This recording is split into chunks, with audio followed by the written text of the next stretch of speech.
Carissimi studenti e studentesse, buongiorno, rieccoci qui sull'italiano per tutti step by step. Io sono sempre Roberto, anzi questa è la voce di Roberto, di cui oggi vedrete solo la mano, come nell'ultima lezione. E oggi, come ti ho preannunciato la settimana scorsa, faremo la seconda parte dell'esercitazione che abbiamo iniziato la settimana scorsa.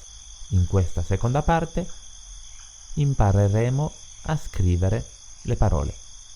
Pronuncerò una parola e in seguito trascriverò ognuno dei suoni che la compongono.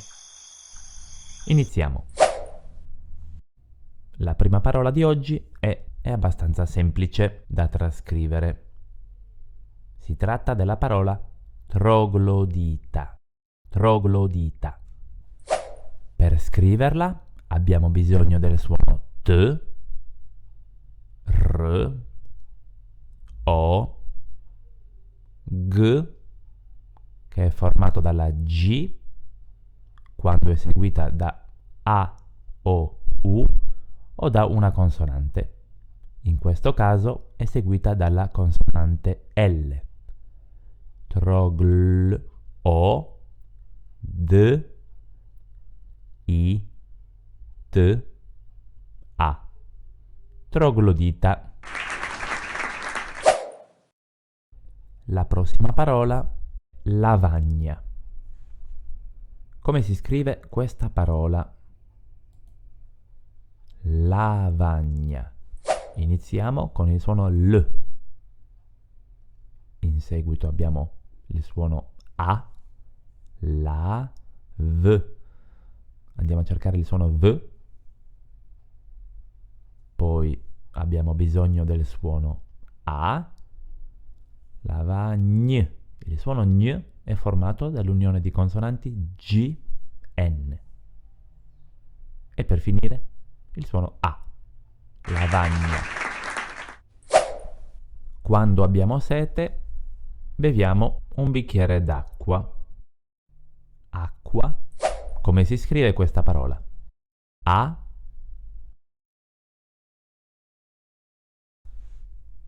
In italiano il suono K proviene dalla lettera C, quando è seguita da una consonante. In questa parola la lettera C è seguita dalla lettera Q, che ha ugualmente il suono K. Dietro la Q in italiano possiamo avere esclusivamente la vocale U e per finire la lettera A. Acqua. Proseguiamo con una delle più famose marche italiane, Gucci. Per scriverla ci serve il suono G, che proviene dalla lettera G. G seguita da alcune vocali e da consonanti, infatti si pronuncia G. In questo caso usiamo la vocale U, Gu. La seconda sillaba della parola è C, un suono che ha origine nella lettera C. In questo caso una doppia C, una o due C, poco importa. Per pronunciare questa lettera dobbiamo vedere cosa c'è scritto dietro. Se scriviamo una I o una E dietro la C, produciamo il suono C.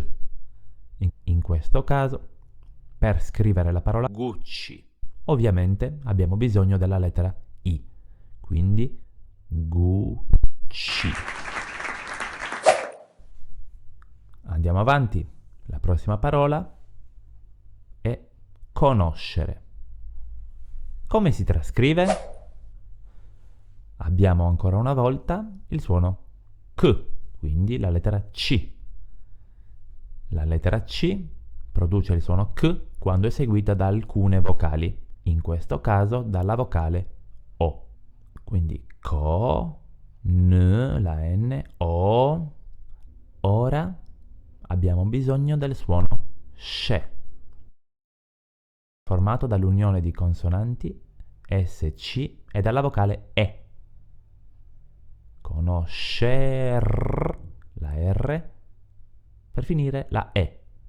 conoscere.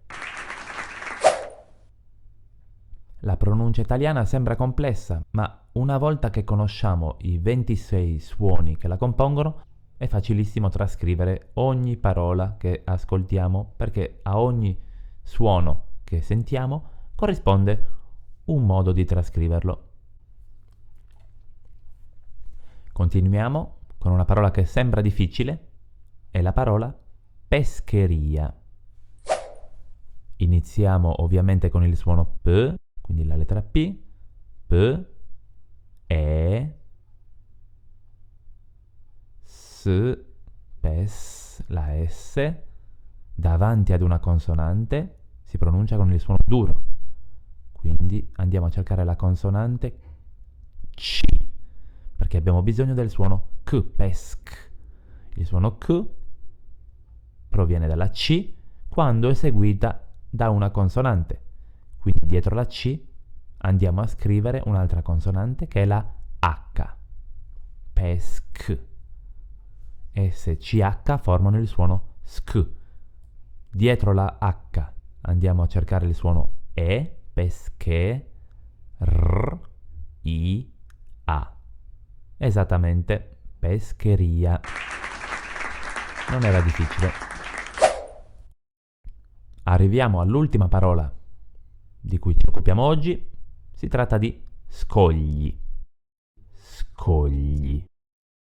Per trascrivere il suono sk ci serve ovviamente una S. La S si pronuncia in maniera sorda, quindi s, quando si trova all'inizio di una parola. S, k. Per trascrivere il suono k andiamo a prendere la lettera C, che si pronuncia con un suono duro, quindi k, quando è seguita da alcune vocali. In questo caso dalla lettera O. Sco, gli. Il suono gli, tipico dell'italiano, è formato dalla combinazione G, L, I. Scogli. E per finire la lezione di oggi, la ciliegina sulla torta, risponderò alla domanda che ti ho fatto nella seconda lezione. Come si pronuncia questa parola? La parola killer dello studente e della studentessa alle prese con la lingua italiana. Scomponiamo e leggiamo questa parola suono per suono. E, Z, un suono sonoro della S che si trova tra due vocali, due E.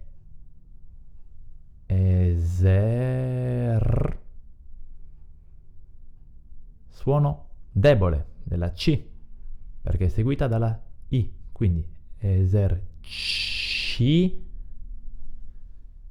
La Z ha un suono sordo perché si trova all'interno della parola, quindi Z. E in seguito abbiamo I, O. Quindi questa parola, il rompicapo dello studente della lingua italiana quando si tratta di parlare di pronuncia, si legge esercizio.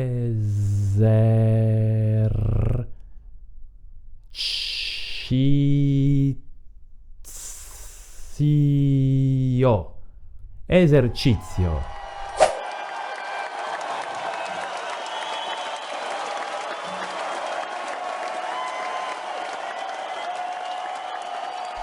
Questa esercitazione è finita ed è finita anche la lezione di oggi.